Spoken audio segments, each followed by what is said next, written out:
90% of families lose their wealth by the third generation. That's not just millionaires next door. This even applies to families like the Vanderbilts. If you were thinking, who are the Vanderbilts? I know you've heard of Vanderbilt University. You also might have heard about Cornelius the Commodore Vanderbilt. He's the one who gave $1 million in 1873 to actually fund Vanderbilt University. He started back in the early 1800s. I think he was born in 1813, somewhere thereabouts.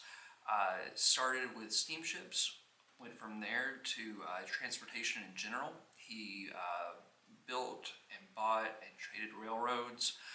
He fought with Jay Fisk and Jim Gould. He was one of the earliest robber barons. And he was known for essentially not giving away his money. Unlike other titans of the industry during that period, looking at Andrew Carnegie or John Rockefeller, they gave their money away during their lifetimes or during the time thereafter. But Vanderbilt really didn't. He passed his money on to his family, with the exception of that one large gift to Vanderbilt University. But the takeaway here is within 3 generations after he was gone, most of his money was gone too. And we're not talking, chump change here. Vanderbilt died in 1877, 1878, somewhere in that range. And when he died, he was worth around $100 million. In today's money, that's about $2.4 billion with a capital B. So we're talking a lot of money here. Two of his grandsons built, one built Biltmore, which is the largest private house in the United States. It's in North Carolina. A beautiful place, has more than 250 rooms, but it's more than anyone needs. Another grandson built the Breakers, which nominally it's a cottage, but it's in Newport, Rhode Island, and it has more than 138,000 square feet. That's ginormous. And so, essentially, the Vanderbilt family lost their fortune through 3 different ways. Bad investments, overly spending, and just generally not good communication and not having a plan for how they're going to pass that wealth on. Contrast that with the Rothschilds.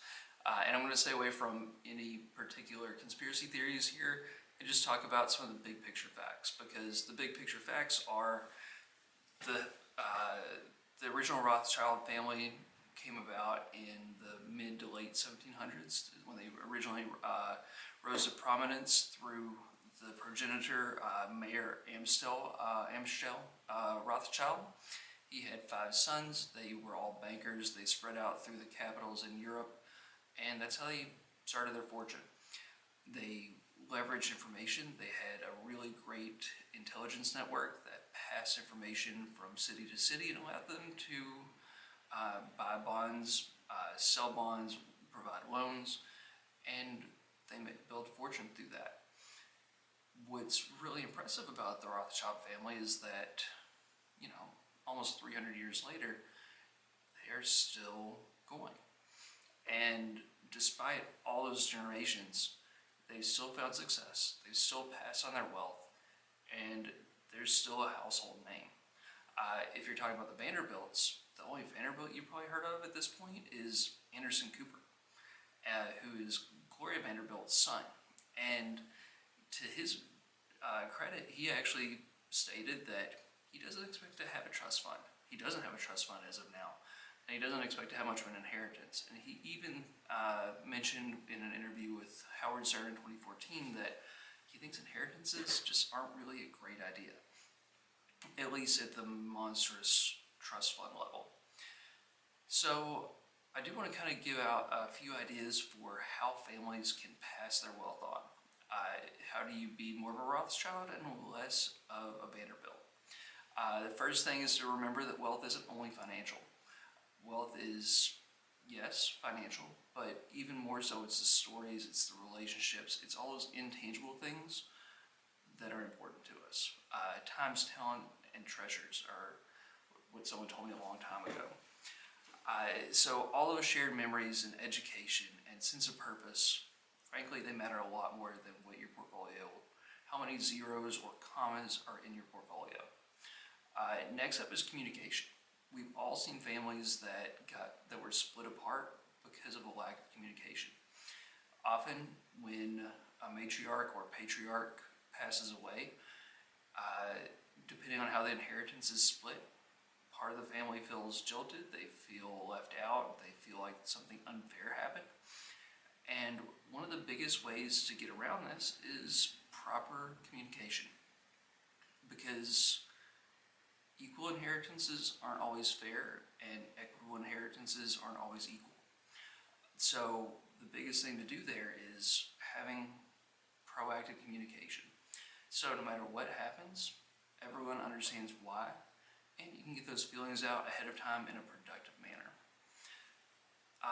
And then the third thing is just passing down values in education. And this is what's so important, especially once you get past the first and second generations, that what does your family stand for? And how do you pass that along to people that you may never meet? For the families that have been around and kept their families together for multiple generations, it's because they have something that they really stand for. They have a shared set of values, they have a shared set of goals, and they're all working towards that same path. There are a lot of different ways to make this happen. One of my favorites is through philanthropy. One of the easiest things you can do is, if you have kids and you want to get them involved, start a donor advised fund. I've talked about them before, but with a donor advised fund, you can have an advisory board. You can have your kids involved in helping you choose the charities that you support. Or, depending on the age of your kids, it could be something as simple as getting them involved with going to see the recipients. Maybe you're giving a gift to a homeless shelter, and you take your kids to go see what that shelter does. Or maybe it's hand out food, or maybe it is going to an animal shelter and helping out there for a day. But either way, they're seeing that, one, it's not just about money, and two, when you do have money, what's really important is the impact that money can have to help others. So these are some ways that if you want to be able to give back and help your family have longevity, some ways to get started. So if you have any questions, drop them in the comments. Don't forget to hit like and subscribe. Thanks.